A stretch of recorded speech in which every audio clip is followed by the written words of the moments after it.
І сьогодні 65-та річниця входження Криму до складу України. 19 лютого 1954 року президія Верховної Ради СРСР передала Кримську область до складу України.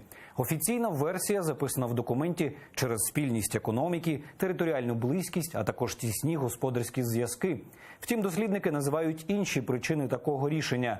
Одна з головних – бідність і розореність краю після Другої світової війни. На землях Криму не було кому працювати. Кримських татар, які століттями їх обробляли, депортували. За іншою версією, радянська влада таким чином хотіла вплинути на етнічний склад України, щоб збільшити долю російського населення в республіці. Втім, незалежно від причин, відтоді Крим став частиною України.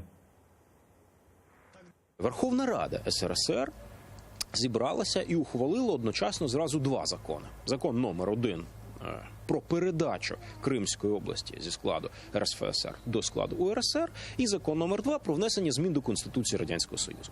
І відповідно до тексту цих двох законів Крим переставав бути частиною Росії, а починав бути частиною України. Те, що економічно Крим – це є продовження Південної України, було зрозуміло і тоді, і зараз, і на сьогоднішній день після анексії ми бачимо, як розрив цих зв'язків призводить до деградації кримського господарства.